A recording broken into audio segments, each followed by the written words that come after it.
of linear and quadratic equations is going to seem very familiar to you. The how-to for this is just like what we did with systems of linear equations. The difference is you're looking at the intersections of a parabola and a line instead of two lines. So our target is that we can solve a system of equations with a quadratic and a linear function.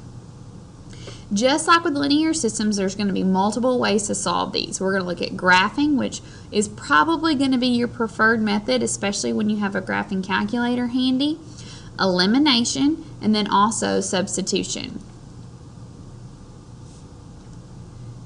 Oh, we skipped ahead. Okay, so looking at graphing, as it was with linear equations, the solution is going to be where the graphs cross. So I have a few different lines here for you. So if I added a parabola to this right here, I have two solutions.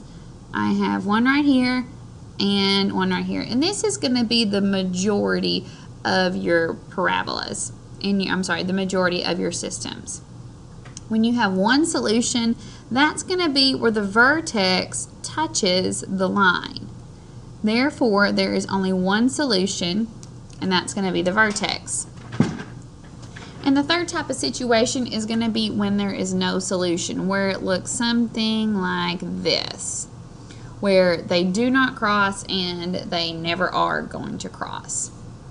We'll get a lot more practice of this in the classroom, where you can actually use your graphing calculator. You can use the functions in the second calc function, and that's going to be intersection. You'll need to be able to spot, are there two solutions, are there one, or are there none? Because when you do that calc function, if you have to know there are two solutions to be able to calc this intersection here, and then go through that process again to calc this intersection here. The second method that we're going to look at is elimination, and over here are the steps. So the first step is to eliminate y, because we want it to be 0 equals and then that quadratic, and then we'll solve from there. So in order to do that, line up the equations in standard form. The given ones here are already standard form. You may need to go through and get it in the form of y equals ax squared plus bx plus c, or if it's the linear, y equals mx plus b. You'll need to multiply one of the equations by -1 so that the y's cancel. I'm going to choose to do this top one up here so that that negative x becomes a positive x. So I have negative y equals negative x minus, no, I'm sorry, not negative x, whoopsie daisy, positive x minus 3, because I distributed that -1 to each of those terms. Now, in order to eliminate, I'm going to have to stack these so that they have their like terms with each other. So I'm going to go ahead and take this x minus 3, I'm going to move it over, and I'm going to leave a blank where the 0 x squared would have been, because when I move this one down here, that's going to be y equals x squared plus 0, because I don't have an x term there. I could put a 0 here for the upper x term if that makes you feel better, plus 1. And so now that they are stacked up, I can combine the like terms. So negative 3 and 1 is negative 2. X and 0 is x, plus 0 and x squared is x squared. And the y's canceled. Negative y and positive y leave me with 0. Now I'm ready for step 2. Step 2 is to factor and solve for x. So I have it down to a quadratic. I'm going to bust that out into my parentheses. Since my x squared term doesn't have a coefficient, I know that my first terms are x. And I'm trying to think, what are some things that can multiply to get -1 but add to get positive 1?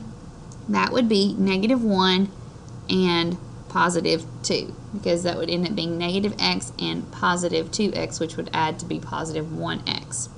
Now I'm ready to solve for x. So this first x here, if I bust it up to the baby equation, is going to give me x equals positive 1. And then I'm going to have x equals negative 2. Now since the solutions are actual coordinates, I'm going to have an x and a y. I need to take these x values, this is step 3, and substitute that into one of the equations to solve for y. Let's do this top equation. The top equation, I'll rewrite it down here, was y equals negative x plus 3. So if I substitute that in, if I put a 1 in there, y equals, I'm going to move that over here. Oh, not the whole thing. Okay. Okay, I'm going to substitute this over underneath the 1 so I know what coordinate it's going with. So y would equal negative 1 plus 3. Therefore, y would equal 2. So one of my solutions is 1, 2. The other solution is going to come from substituting negative 2 in for there. Y equals negative 2 plus 3. Negative 2 is the same thing as positive 2, plus 3 would be 5.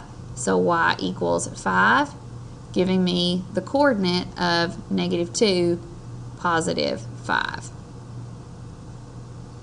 So there are my two solutions to that system, 1, 2, and negative 2, 5. If you were to graph those same equations, that would be their intersections. The third method is substitution, and so for that, your first step is going to isolate one of the variables in one of the equations, and that is already done for us. Then I'm going to write a mega equation by substituting. Since both of these are set equal to y, I can take 4x plus 10 and put that in for y here.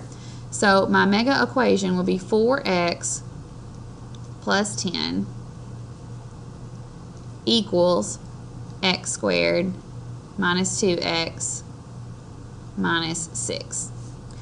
So I've wrote that mega equation. I'm ready for step 3. Step 3, I want to write it in standard form, which means I need to get all of these terms over here moved to the right side. It needs to be set equal to 0. In order to do that, I'm going to move 4x by subtracting 4x on both sides. So that's going to be put underneath negative 2x. And I'm going to subtract 10 from both sides. So that's going to come over here by the negative 6. That cancels. That cancels. Let's choose black here. So I have 0 equals x squared. That becomes negative 6x. And that is negative 16. Ready for step 4, I'm going to factor and solve for the x value. So let's put that into parentheses. So I want to get two numbers that multiply to get negative 16 but add to be negative 6. Since my first term is x squared, I know that in each of my binomials, not x squared, it's going to be x. There we go. They're going to be different signs for it to end up being a negative. And with the different signs, my negative one should be larger so that the negatives win the sign more. That is going to be a negative 8 and a positive 2. That's because when I FOIL that in my head to check it, outside would be 2x, inside would be negative 8x, which would simplify to negative 6x. When I multiply my last terms, negative 8 times positive 2 give me negative 16. So very similar to what we did with elimination, I'm now going to solve these out. I have x equals positive 8 would be one of those solutions, and x equals negative 2. And I will substitute those back into the original equation. Let's use that bottom one, which I'm going to rewrite it down here, 4x plus 10. I'm going to substitute those x values in to that equation to find the corresponding y value. So when x equals 8, y would equal 4 times 8 plus 10, which will be 32 plus 10, which is 42. So one of those coordinates is 8, 42. I'll do the other one in blue.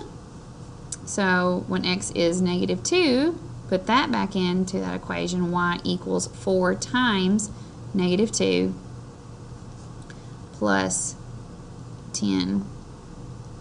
4 times negative 2 is negative 8. Negative 8 plus 10 is positive 2. So that coordinate would be negative 2, positive 2. For all of our examples, our system has had 2 solutions, which, like I said, is going to be most of the time. I personally prefer graphing, and we will get a lot more practice with graphing in class so that we have those graphing calculators to do a lot of the hard work for us.